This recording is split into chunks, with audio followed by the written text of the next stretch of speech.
이 시간에는 태아의 성장과 영양소에 대해 설명드릴 거예요. 자, 뱃속에서 태아가 생기면, 자, 여기서 순서대로 거기에 필요한 영양소가 들어가야 아이들이 제대로 구성된다는 거예요.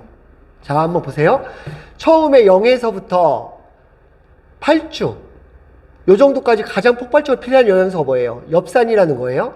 자, 세포가 하나에서 60조로 분화되잖아요. 이렇게. 이 분화될 때 필요한 게 엽산이에요. 세포 분열을 일으킬 때. 그래서 이 엽산이 아기한테는 세포 분열, 어른들한테는 회복, 장기 회복, 이런 것들을 만드는 거예요. 왜냐면 우리 장기는 계속 소멸되고 재생되고 이걸 반복하거든요. 그때 엽산이 필요하다는 거예요. 자, 그래서 이때 폭발적으로 필요한 게 엽산인데, 요때는 보통은 잘 모른다는 거예요. 임신에 대해서. 임신했나 안 했나 모른다는 거예요, 잘. 그러니까 중요한 게 뭐예요? 계획 임신이에요. 그럼 내가 이제 임신을 할 거야? 그럼 어떻게 해야 돼요? 엽산을 먼저 먹고 있어야 되는 거예요. 이렇게. 이게 없으면 뭐가 돼요? 언청이. 이렇게. 언청이라든지 기형아. 엽산이 부족하면 그래서 기형아가 되는 거예요. 분열을 할 때 문제가 돼가지고. 심장이 구멍이 나기도 하고, 언청이가 되기도 하고, 손가락이 문제가 되기도 하고, 이렇게 엽산이 세포 분열을 할 때 문제가 돼가지고. 이렇게. 그러니까 0에서 8주까지는 엽산이 가장 중요한 영양소예요. 자, 그 다음에 15주부터 뇌가 생성돼요. 뇌. 15주부터 뇌가. 그럼 뇌가 만들어질 때 가장 중요한 영양소 뭐예요? DHA. DHA는 오메가3 중에 하나예요. 오메가3가 EPA라는 거고, DHA라는 거 돼 있어요. 이 DHA가 뇌를 구성해요. 그래서 얘는 뭐예요? 필수 지방산이에요. 무슨 얘기예요? 못 만든다는 거예요, 몸에서. 반드시 먹어줘야 된다는 거예요. 그러니까 애 뇌를 생성하려면 오메가3를 반드시 먹어야 된다. 그랬더니 어떤 멍청한 사람들이, 그럼 오메가3 안 먹은 옛날에는 어떻게 돼요? 옛날에도 먹었거든요. 정제로 안 먹었는 거지. 깻잎에도 들었고, 뭐에도 들었고, 기름에도 들었고, 음식에도 들어있어요. 안 먹으면 뇌가 안 생긴다고요. 어떤 누트에서는 먹었다고. 양의 차이가 있었겠죠. 적게 먹으면 머리가 나쁜다든지, 문제가 기형아가 생긴다든지, 많이 먹어갖고 천재가 만들어졌다든지, 이런 차이가 있을 뿐이겠죠. 그래서 이때는 반드시, 그랬더니 멍청한 그런 의사가 이런 말도 했다는 거예요. 오메가3를 먹으면 안 된다고. 그 무슨 말이에요? 그랬더니 참치에 많이 들었는데, 참치 이렇게 먹이사슬로 보면 플랑크톤, 새우, 작은 물고기, 큰 물고기에서 참치가 계속 최상위 포식자잖아요.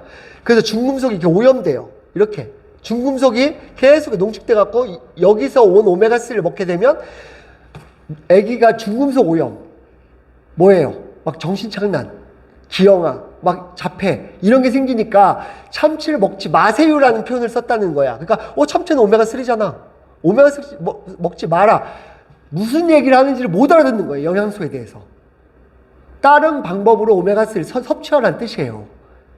참치나 연어를 먹기 시작하면 거기에 있는 중금속까지 들어가서 애 뇌를 구성하니까요. 그래서 이때는 어떻게 해야 된다? 오메가3 양을 늘려야 된다. 그 다음에 18주부터는 키가 커요. 뼈가 생성된다고요. 뼈. 이렇게. 그럼 뭐가 필요하겠어요? 칼슘. 칼슘이 다량 필요해요. 1200에서 1800까지도 필요해요. 보통 600 필요하다고 하잖아요. 훨씬 많은 양이 필요해요. 구성하니까, 뼈가 막 자라니까. 그럼 한번 생각해 보실래요? 이런 경우 제가 많이 봤는데, 이 몸에서 항상성을 유지하려고 칼슘, 마그네슘 같은 경우가 많이 쓰여요. 근데 태아가 있고요. 엄마가 있는데, 엄마 피 속에 있는 걸 이 항상성 유지하고 있었는데, 태아가 가져갈 거 아니에요? 그러면 이 항상성을 유지하기 위해서 뼈를 녹여다 써요. 이렇게 이동한다고요. 칼슘이 부족할 때. 여기서 많이 넣어주면 상관이 없는데 모질라면 엄마 뼈를 녹인다고요. 그럼 뭐가 생기겠어요? 골다공증. 산모가 이가 시리다. 뼈 녹여내니까요. 그 다음에 우울증, 산후 우울증. 칼슘이 신경 안정제가 되기도 하는데 우울증이 생기죠. 부종. 농도가, 피의 농도의 문제. 그래서 부종. 이런 것들이 생긴다는 거예요. 이 엄마한테서. 애기한테 주고 부족하니까. 그러니까 잘못하면 애기가 잘못되기도 하죠. 엄마가 이게 심하기도 하고, 산후 우울증이 너무 심해지기도 하고. 그러니까 이때는 칼슘량을 확 늘려야 된다는 거예요. 칼슘량을. 그렇게 하고, 생후 1년까지 뇌가 자라고요. 자, 태어나자마자 어떤 영양소? 폐. 아기가 이 안에서는 아가미 호흡을 했을 거 아니에요. 여기서부터 폐 호흡을 하죠. 그래서 폐가 쫙 자라죠. 폐에 필요한 영양소 뭐예요? 카로틴. 비타민 A 전구체죠. 카로틴이 많이 필요해요. 그럼 기흉이라든지 폐에 문제가 생기겠죠. 이렇게 순서대로. 그 다음에 보세요. 철분은요. 아기가 피가 늘 거 아니에요? 필요하죠. 만들어지는 순간부터 점점 많이 필요하죠. 피의 양이 늘을수록. 그 다음에 단백질은요. 많이 필요하겠죠. 점점. 애를 구성해야 되니까.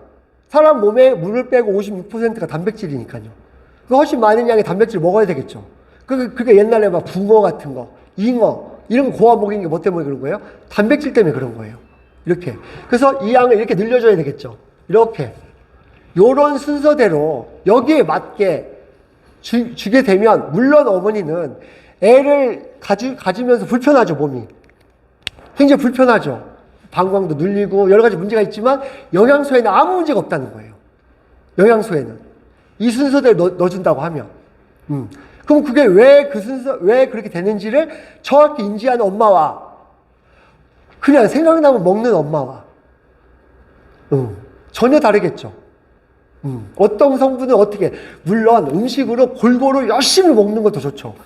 소화에 어머님도 물이 많이 와요. 그래서 거기에 맞는 것들 찾아서 이런 순서대로 넣어준다고 하면 정말 건강한 아기. 아기가 태어나는 게 중요한 게 아니라 건강하게 태어나는 게 중요하다. 예, 마치겠습니다.